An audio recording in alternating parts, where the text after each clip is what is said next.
नमस्कार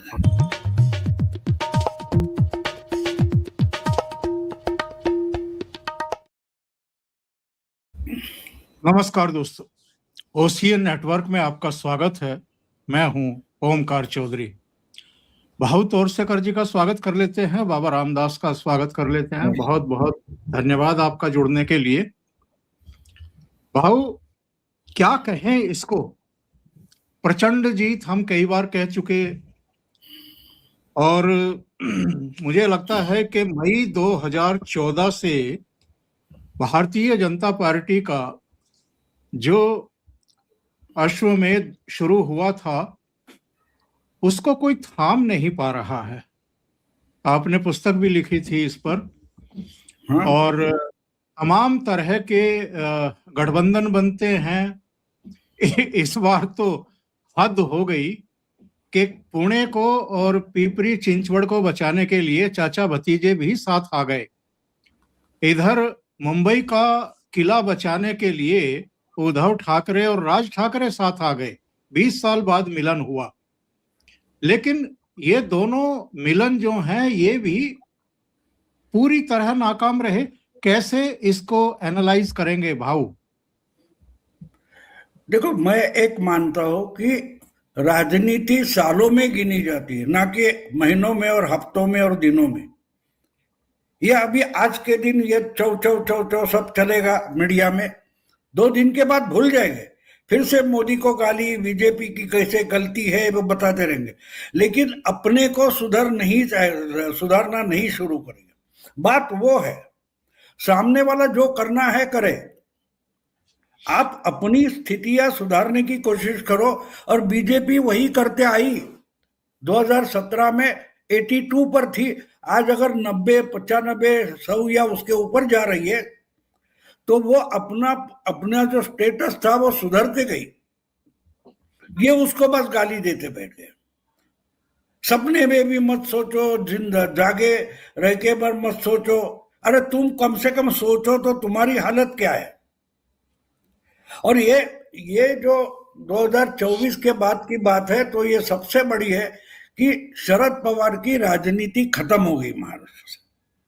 इसलिए मैं बोल रहा हूं कि ये कॉरपोरेशन के, अभी जिला परिषद, तालुका पंचायत क्या और है, तो देखना है तो वो राजनीति देखो। जाकर कोई नूडल खाना या वड़ा पाव खाना या चाट खाना और पेट भर खाना, इसमें फर्क होता है। ये आजकल का पूरा जो एनालिसिस चलता है, वो खाना खाते ही नहीं, बस चाट खाते हैं। अंडा पाव खाएंगे या वड़ा पाव खाएंगे, या ये जो चलता है। जर्नलिज्म भी कितना बिगड़ गया देखो। कल कहीं उंगली पर स्याही निकल रही है, उस पर पूरा निकल लिया, और आज किसको याद नहीं आ रहा है कि उंगली को लगाई हुई स्याही गायब हो रही है। तो इससे कुछ निकलता नहीं। इसलिए जो नतीजे सामने आए उसको तरीके से देखना पड़ेगा। एक बात माननी पड़ेगी, मैंने शायद दिसंबर के आरंभ में 1.5 महीने पहले एक वीडियो किया था। मैंने उद्धव ठाकरे का स्वागत किया था कि तुम सही राह पर चल पड़े हो, बैक टू रूट्स, ऐसा मैंने अंग्रेजी में उसका हेडिंग दिया था, back to roots. Uddhav Thackeray सही राह पर चल पड़े हैं। वो अपना मुंबई का किला बचाना चाहते हैं, वो उनकी पार्टी के लिए अच्छी बात है, ये मैंने कहा था। वो राज के पीछे पड़ गए क्या, ये उस पर मैं नहीं गया। और आज अगर 60, 65 वगैरह कुछ उनके 70 आते हैं तो उनकी सराहना करनी चाहिए। उन्होंने किला बचा लिया है। बीच में कांग्रेस मर गई है, ये 2 जायंट्स के बीच में कांग्रेस मर गई है। तो इसलिए देखना है तो वो देखना पड़ता है कि बीजेपी इतनी क्यों बढ़ी है। तो बीजेपी हर दिन, हर घंटे या हर महीने अपनी ताकत बढ़ाने की कोशिश में रहती है, ना कि आपकी ताकत कम करने में लगी है।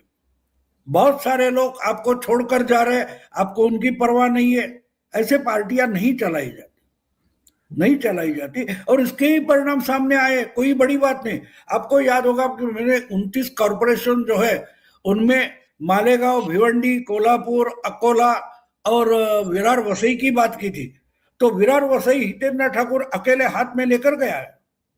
अकोला वगैरह मैंने आंकड़े देखे नहीं है। तो ये 5 जो कॉरपोरेशन थे वो छोड़कर मैं मानता था कि बीजेपी आसानी से 20 कॉरपोरेशन जीत लेगी, इंक्लूडिंग मुंबई। और उन्होंने समझकर तय किया कि भाई ठाणे में एकनाथ को उसका गढ़ है, उसको बचाना चाहिए, हमको मुंबई जीतना है, कल्याण डोंबिवली भागीदारी करेंगे वगैरह वगैरह। तो तरीके से हुआ है, बिल्कुल जो होने वाला था वो मैंने बोला था। और आज ही मैंने मेरा 1.5 महीने पहले का एक मराठी वीडियो कुछ बनाया नहीं था, तो वो रिपीट डाल दिया कि मुंबई का महापौर मराठी ही होगा, लेकिन ठाकरे ब्रांड का नहीं होगा। वो मैंने सुबह रिपीट डाल दिया कि ये मैंने भविष्यवाणी की थी, और ये सामने आ रहे निकाल, वो नतीजे देखकर वही लगता है। तो बात ये है कि इसमें जिस ढंग से पिछले 10 साल से 14 में मुख्यमंत्री बनने के बाद और महाराष्ट्र का पहली बार नेता बनने के बाद देवेंद्र फडणवीस ने जिस ढंग की राजनीति की है, कोई भी महत्वाकांक्षी एम्बिशियस पॉलिटिशियन है, उसको ऊपर ऊपर ऊपर जाना है, तो उसके लिए देवेंद्र फडणवीस एक केस स्टडी है। जैसा 10-15 साल पहले नरेंद्र मोदी केस स्टडी था, वैसे आज की तारीख में देवेंद्र फडणवीस एक केस स्टडी में मानता हूं। और इसका ये नया सर्टिफिकेट आया है जो आज जो चुनाव है, तो कौन है, पूना में कौन है, या धुलिया में कौन है, या जलगांव में कौन है, जो सारे कॉरपोरेशन में जीत रहे, उसका चेहरा तो एक ही है, बस देवेंद्र फडणवीस। तो इसलिए मैंने आपको शुरू में मजाक मजाक में बोल दिया था, वो देवेंद्र तो धुरंधर है। और उसमें जो गाना चल रहा है बहुत वायरल हुआ है, आंधी बन के आया हूं, ये शब्द है उसके। तो महाराष्ट्र में देवेंद्र आंधी बनकर आया है। बिल्कुल सही कह रहे हैं भाऊ। बहुत ही आसान शब्दों में एक विश्लेषण भाऊ की तरफ से आया है, और इसीलिए भाऊ को इतना पसंद भी किया जाता है। बाबा जी, भाऊ ने कहा है कि ये जो धुरंधर है ये आंधी बन करके आया है और छा गया है। 29 में से 23 नगर निगमों में भारतीय जनता पार्टी के उनके सहयोगियों के मेयर बनते हुए दिखाई दे रहे हैं। कांग्रेस केवल लातूर और चंद्रपुर तक सिमट करके रह गई है, और थोड़ा सा सांस इनको आया है उद्धव को कांग्रेस का साथ छोड़ने के बाद। लेकिन अभी जरा इसकी भी पैमाइश करनी बाकी है, समीक्षा करनी बाकी है कि किस कीमत पर इनकी 65-70 सीटें आ रही हैं। जो बाला साहब ठाकरे की मूल विचारधारा थी, क्या उस पर चलते हुए आई है, या कांग्रेस का वोट बैंक इन्होंने खा लिया है, निगल लिया है, इसलिए आई है। दोनों को, राज ठाकरे और उद्धव ठाकरे को साथ आने के लिए मजबूर होना पड़ा। चाचा भतीजे को वहां पर पिंपरी चिंचवड़ और पुणे में साथ आने के लिए मजबूर होना पड़ा। लेकिन मैं आपसे ये जानना चाहता हूं, संजय राउत ने अभी प्रेस ली है, प्रेस कॉन्फ्रेंस की है, और वही बहानेबाजी, हजारों नाम गायब थे, कई जगह ईवीएम मशीनें गायब हो गई, मुंबई कमिश्नर की बीजेपी के नेताओं के साथ बैठक हुई है, ये कौन सी डेमोक्रेसी है, और जब तक वोटिंग पूरी भी नहीं हुई थी एग्जिट पोल चलाने शुरू कर दिए, जश्न मनाना शुरू कर दिया। हम तो फाइनल टैली का इंतजार कर रहे थे, सुबह तक भी जारी नहीं की कितना वोट परसेंटेज हुआ है। ये क्या सुधरने का नाम नहीं ले रहे? इनको उंगली से गायब होती हुई स्याही तो दिखाई दे रही है, शिवसेना गायब हो गई है ये दिखाई नहीं दे रही है। सर, विकल्प नहीं बचा है, और आज शिवसेना की जो दुर्गति दुर्दशा हुई है, जो वो अधोगतिक रूप प्राप्त हुआ है, उसमें इनका मंथरा का जो रोल था, इसको स्वीकार तो ये कर नहीं सकते। और इनके पास ये वोट चोरी वाले नैरेटिव के अलावा और बताने के लिए बचा क्या है। पर मैं आपको पर्सनल बताऊं सर, मेरा आकलन जो है ना, मेरे आकलन के हिसाब से उद्धव ठाकरे शिवसेना ये उभाठा को 25 सीट फालतू मिली है। मैं 40 के आसपास का आकलन कर रहा था और मुझे लगता है कि सर कांग्रेस ने फिर वही गलती की कि इनको साथ लेके मुसलमानों को इनके घर का रास्ता दिखा दिया। और मुझे लगता है कि ये जो इन्होंने मुसलमानों के सामने घुटने टेक के माफी मांगी थी ना कि मेरे को माफ कर दो, मेरे अब्बू से गलती हो गई, उस माफी का कुछ फर्क पड़ा। और या मुसलमानों ने टेक्निकल वोटिंग की, या मुसलमानों ने देखा कि भैया भाजपा को हराने के लिए यही सबसे सेफ बेट है, तो मुसलमान हमेशा टेक्निकल वोटिंग करता है और इन्होंने माफी मांग के रास्ता क्लियर कर दिया था। तो इनको उस हिसाब से 25 से 30 सीटें फालतू आई हैं, मेरा ये मानना है। पिंपरी चिंचवड़ में 1 हफ्ता पूरा बिता के आया हूं। अभी परसों संजय दीक्षित जी के कार्यक्रम पे ही बात हो रही थी, तो उन्होंने कहा वो गढ़ था। मैंने कहा सर वो था, आज नहीं है। 8 साल पहले कभी गढ़ रहा होगा, आज तो मेरा 1 हफ्ते का पूरा पिंपरी चिंचवड़ में ही पूरे 7 दिन बिताए मैंने।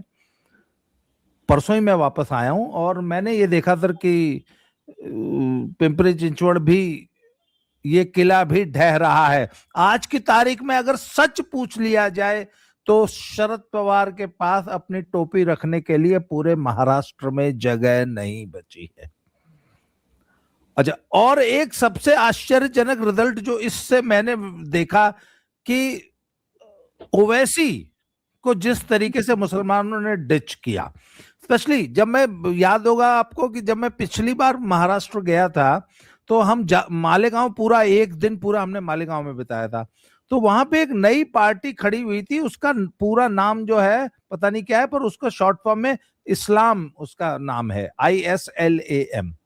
उसके अभी लास्ट रिपोर्ट जब मैंने देखी तो 14 कैंडिडेट आगे चल रहे थे, एमएम के सिर्फ 2 थे मालेगांव में। अच्छा, मालेगांव जो है वो 2 भागों में, एक हिंदू बहुल है, एक मुस्लिम बहुल है। तो जो हिंदू बहुल है वो शुरू से शिवसेना का गढ़ रहा, तो वहां पे एकनाथ शिंदे का वो, तो मालेगांव में ओवरऑल शायद एकनाथ शिंदे ही लीड कर रहे हैं, शिवसेना लीड कर रहे हैं। पर जिस तरीके से मुसलमानों ने एमएम को डिच किया, कांग्रेस को डिच किया, उससे मुसलमानों का जो वो चरित्र है ना कि भैया वो उनके लिए कोई सगा नहीं है, वो तो हर चुनाव से 1 दिन पहले ही डिसाइड करेंगे कि किसको वोट देना है। पर इस रिजल्ट को मैं अभी भी पूरा रिफ्लेक्शन नहीं मानूंगा, क्योंकि ये उद्धव को जो भी सीटें आई हैं ये मुस्लिम वोट का कमाल है। इसमें से मुस्लिम वोट माइनस करके देखें तो सवाल मेरा है कि मेरे को एक ही जिज्ञासा रहती है कि जो कोर वोट था, हिंदू वोटर, कट्टर हिंदू सनातनी वोट, वो कितना उद्धव के पास बचा है। सर जो सबसे बड़ी थाती थी ना, जो उनकी जीवन भर की कमाई, तो वो वोट थी ना सर, वो जा चुका है। अब तो आप ये तो उधार का सिंदूर लगा के घूम रहे हैं, कांग्रेस की वजह से मुस्लिम वोट इस बार मिल गया है, अगली बार नहीं मिलेगा। मुसलमान तो किसी का सगा हो ही नहीं सकता। तो इस चुनाव में संजीवनी मिल गई है, अगले चुनाव की कोई गारंटी नहीं है। मेरा तो ये ही कंक्लूजन है सर जी। भाव से समझने की कोशिश करते हैं। भाव, अब उद्धव सेना का क्या होने जा रहा है, शरद पवार का क्या होने जा रहा है, और कांग्रेस की जो स्थिति बन गई है, थोड़ा तीनों पर ही जरा बताइए, क्योंकि चाचा भतीजे साथ आए तो भी गाड़ी चल नहीं पाई। और ठीक है, राज ठाकरे साथ आए तो आप ही के शब्दों में कहूं तो कुछ बचाने में कामयाब हुए हैं, लेकिन जो इन्होंने एक जातिवाद फैलाने की कोशिश की थी, अलग तरीके से भाषावाद फैलाने की कोशिश की थी, रसमलाई की बात की थी, और पुंगी की बात की थी, लुंगी की बात की थी, वो चीजें तो नहीं चल पाई, लोगों के गले से नहीं उतर पाई। भाव, तो वो तो उनको भी मालूम था नहीं चलेगी। देखो, जब आप डिफेंस में रहते हो ना, तो आप क्या चलेगा इस पर नहीं सोचते, आप खुद को बचाना चाहते हो। तो उनको भी मालूम था उनको भी मालूम था। और बाबा जी ने जो कहा वो बिल्कुल सही है कि मुस्लिम वोट जो होता है ना वो इस ढंग से जाता है कि बीजेपी को कौन हराएगा, क्योंकि बीजेपी का मतलब ही हिंदुत्व बन गया, तो वो उस तरीके से जाता है। अब उन्होंने सही कहा, तो मुझे लगता है कि 10 साल पहले वहां एमआईएम भी नहीं थी, मुल्ला पार्टी नाम का कोई था अलग, मौलानाओं ने एक पार्टी बनाई थी। इसके पहले मुझे लगता है 2017 के चुनाव में उन्होंने भिवंडी वगैरह जीत लिया था, तो उनका कोई अपना नहीं होता। वो उस समय बीजेपी को हराना, हिंदुत्व को हराना, ये उनका टारगेट होता है और उस तरफ वो मुड़ जाते। तो इस तरीके से अगर कांग्रेस के पीछे जाकर बीजेपी जीत जाएगी तो हमको उनको हराना है, ये टारगेट होता है। और इसलिए बात साफ है, उन्होंने तय किया कि भैया हम उद्धव के साथ जाएंगे क्योंकि यहां हमको इनको हराना है। अब देखो, मुंबई बीजेपी का प्रवक्ता है, वो अबू आजमी के विधानसभा क्षेत्र से चुनकर आया, वो आसपास में बहुत सारी मुस्लिम बहुल एरिया है, फिर भी जीत कर आ गया, क्योंकि उसका काउंटर पोलराइजेशन होता है ना। तो इसलिए वो समझते हैं कि हमको यहां किसको हराना है। ये मीडिया वाले या और कोई विचारधारा की बात करते, उससे मुस्लिमों को कहीं सरोकार नहीं होता। वो अपने तरीके से सोचते कि हमको बीजेपी को हराना है, ये बेस है, उस आधार पर उनकी वोटिंग की बिल्डिंग बनती है। अब दूसरी बात रही शरद पवार की, शरद पवार की उम्र हो गई है, 10 साल से वो जो उंगलियां कर रहे हैं उनको वो रोकना चाहिए था। जो 2019 में उन्होंने किया, 2.5 दिन की सरकार बनाई, अजीत को वहां भेजा, आखिर मोमेंट में बोला नहीं नहीं नहीं, उनके साथ मुझे जाना नहीं है, वगैरह वगैरह जो कुछ किया है, उसकी बड़ी भारी कीमत उनको चुकानी पड़ी। और मुझे याद है मैंने उस वक्त वीडियो भी बनाया था कि इन्होंने गलत बिल में हाथ डाला है। जहां कोबरा बैठा रहता है, आप उसी बिल में हाथ डालोगे तो उसकी बड़ी कीमत होती है, और शरद पवार वही कीमत तो चुका रहे। उन्होंने अपनी पार्टी खत्म कर दी, उद्धव का सत्यानाश कर दिया, और बेटी को तो संवार नहीं पा रहे, ये बात है। अजीत दादा की बात करो तो अजीत दादा के क्या है, अजीत दादा चाचा के बैंक अकाउंट पर चलता है, उनका जो काम है उसके आधार पर चलने वाला टेबल लीडर है, ना कि ग्राउंड लेवल का लीडर है। लेकिन हाथ में सत्ता नहीं होगी तो अजीत दादा पॉलिटिक्स नहीं कर पाते। और उद्धव की बात जो है, उनका दिमाग थोड़ा ठिकाने आ गया कि भाई मुख्यमंत्री बनने, आप बोलते हैं ना, जो चौबे निकले बनने छब्बे और लौट कर आए बनकर दुब्बे, तो जिनकी हमेशा की आकांक्षा रहती थी कि मुंबई में मेयर तो हमारा रहेगा, इस वक्त वो भी चला गया। तो आपके पास अगर उतनी क्षमता नहीं है और आप कारण से भी ज्यादा महत्वाकांक्षा रखते हो, तो आपका नुकसान तय है, दूसरे किसी ने नुकसान करने की जरूरत नहीं। आप पूरा 2 महीने का अंतराल देखिए, तो देवेंद्र फडणवीस ने एक बार भी गलत शब्दों का इस्तेमाल नहीं किया है, और ये हर दिन गालियां देते थे।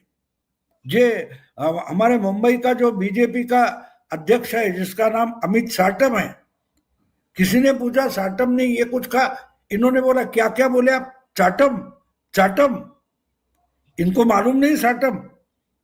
इनके कारपोरेटर थे, 3 कारपोरेटर मुझे याद है जिनका नाम साटम था, उसमें से एक नंदू साटम मुंबई का मेयर तक बना है, और ये बोलते क्या बोले आप, चाटम चाटम। यानी अच्छी भाषा भी नहीं बोलनी है। तो इससे आप अच्छे खासे लोग जो होते हैं उनको दूर ढकेल देते हो।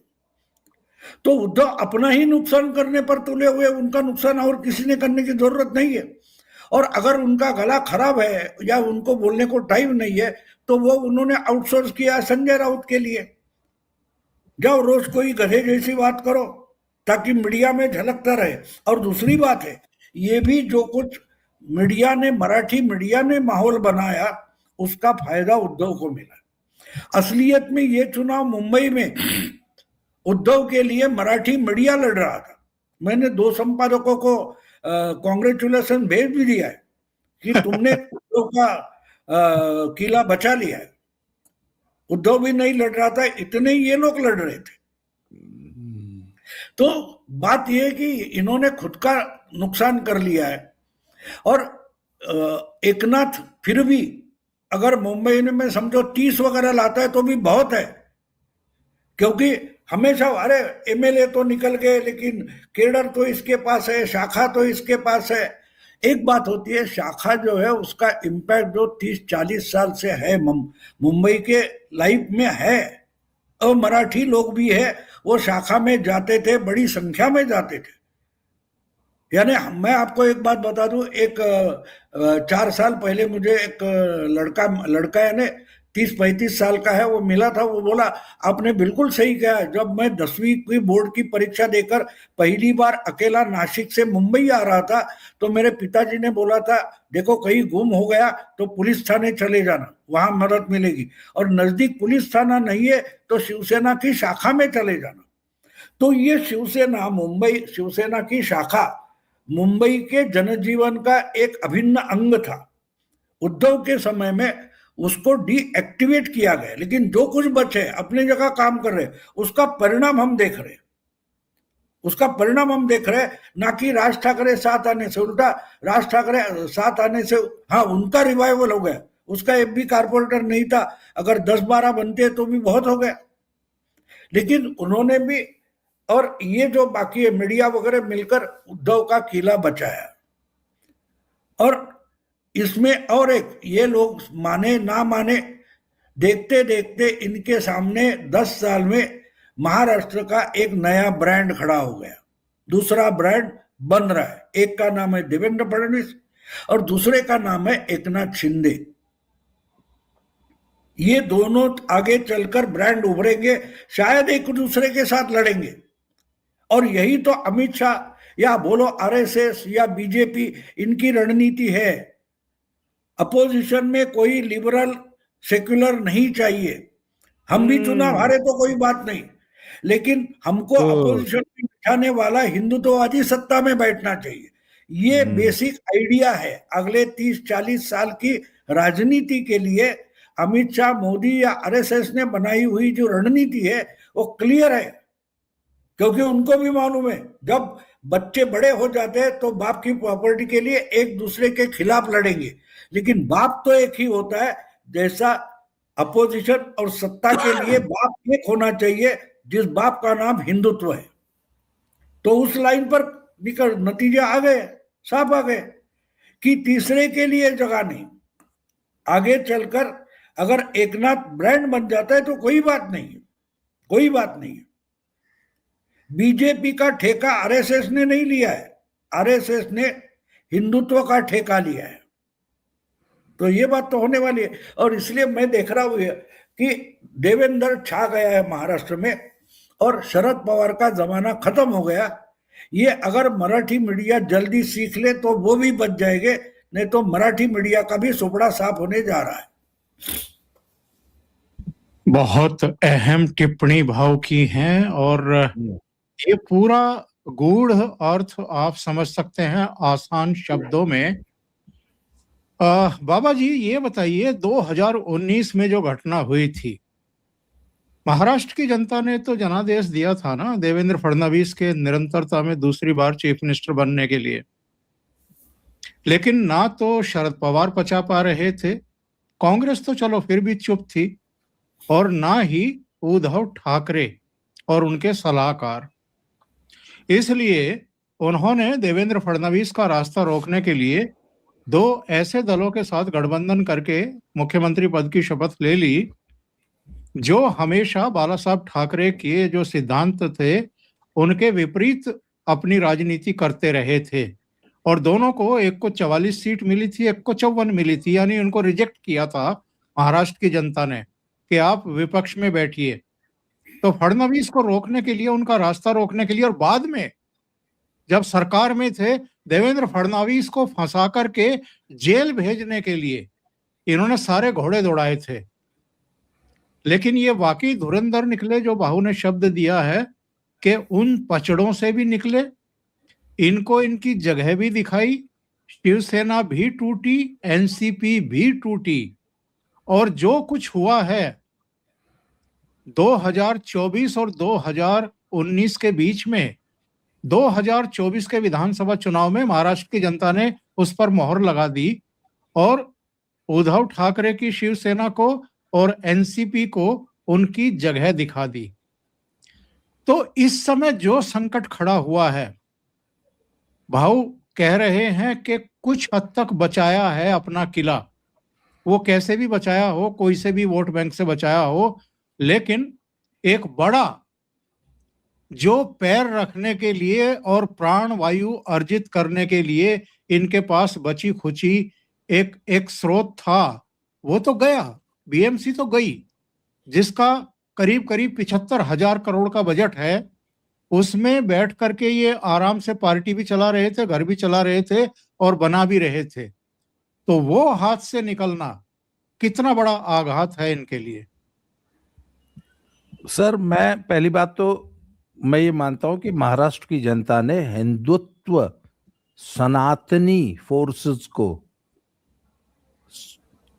जनादेश दिया था कि हम चाहते हैं कि ये हिंदुत्ववादी फोर्सेस महाराष्ट्र को रन कर रहे हैं। सबसे बड़ा धोखा तो उद्धव ठाकरे ने वो दिया था। और अभी भी मैं कहता हूं ये रिवाइवल जो आज हम अगर कह रहे हैं कि थोड़ा सा गढ़ बचाने में अगर 70 सीट आ जाती है, 65 सीट से ऊपर कुछ भी आ जाता है, तो ये अगर हम ये माने, पर नहीं सर, मैं मानता हूं कि एक बार फिर से आपने अपने कोर वोट की छाती पे चढ़ के ही ये 65 सीट ली है, क्योंकि मुसलमानों से माफी मांगना और सर इसको देखिए लगातार गहरे गड्ढे में गिरते जा रहे हैं उद्धव ठाकरे। इन 65 सीटों को भी मैं पतन ही मानूंगा, क्योंकि ये मुसलमानों के आगे माफी मांग के, पहले तो सर सिर्फ कलमा पड़ा था, अब खतना भी करा लिया। पिछले चुनाव में इन्होंने कलमा पड़ा था, इस बार खतना कराया है। तो सर ये, और भाऊ की एक बात, मतलब मैं वाकई मुझे लगा कि मैं जो कहता था उसको भाऊ जैसा सीनियर आदमी एंडोर्स कर दे। मैंने कहा था एक समय आएगा जब भारत का पक्ष और विपक्ष दोनों भाजपाई होंगे, दोनों हिंदुत्ववादी होंगे। एक नरम दल होगा, एक गरम दल होगा। नरम दल जाएगा तो गरम दल आएगा, गरम दल जाएगा, ये निश्चित रूप से। और इसमें कांग्रेस, शरद पवार जैसी पार्टियां और भाऊ जैसी पार्टी, अपना ये उद्धव ठाकरे जैसी पार्टियां धीरे धीरे आने वाले समय में खत्म हो जाएंगी। एक ही ताकत बचेगी, वो होगी सनातनी। उसमें नरम दल गरम दल करके चलता रहेगा। और सर उस दिशा में मुझे लगता है कि महाराष्ट्र ने दिशा दिखा दी है। आप देख लीजिएगा कि ये महाराष्ट्र का मॉडल ही पूरे देश में लागू होने जा रहा है। जी भाऊ से एक आखिरी टिप्पणी ले लेते हैं, भाऊ को जाना भी है। जी भाऊ, इसका इम्पैक्ट क्या आने वाला है? क्योंकि 2026 की चुनौतियां हैं। अभी 2024 के लोकसभा चुनाव में इसी महाराष्ट्र में बीजेपी गठबंधन को झटका लगा था और शरद पवार, उद्धव ठाकरे और कांग्रेस को 30 सीटें मिल गई थी। एक वो सांगली वाली, बाद में जो निर्दलीय जीते थे, बसंत दादा पाटिल के पोते, वो जुड़ गए थे। 31 सीटें इनके खाते में चली गई थी। लेकिन उसके बाद चाहे विधानसभा चुनाव हो, लोकल बॉडीज के चुनाव हो और अब नगर निगम के चुनाव हो, तो महाराष्ट्र ने एक दिशा तय कर दी है और वापसी कराई है।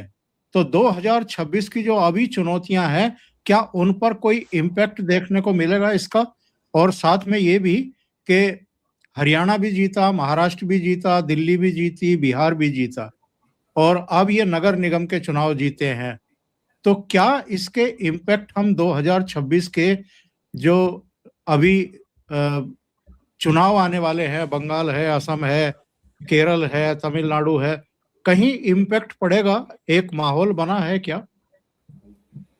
देखो, एक बात हमको समझना जरूरी है, कितना भी स्कॉलर बच्चा हो उसको स्टडी तो करना पड़ता है और परीक्षा केंद्र में जाकर अपना जो आंसर बुक है उसको लिखना पड़ता है।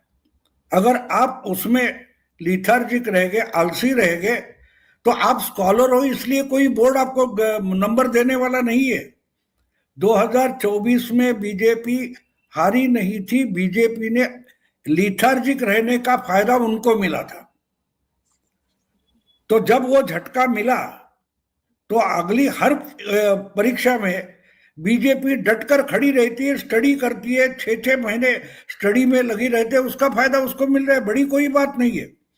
क्योंकि आज के पॉलिटिक्स में बीजेपी स्कॉलर बच्चा है, स्कॉलर बच्चा है, तो फर्क वहां पड़ता है। मैं ये नहीं मानता, देखो 20 साल से लगे रहे तो त्रिवेंद्रम जीत लिया, कर्नाटक में बैलेट पेपर से चुनाव हो गया, गोवा में बैलेट पेपर से चुनाव हो गया, और कहीं मुझे लगता है तेलंगाना में, वहां बैलेट पेपर पर भी जीत गए ना।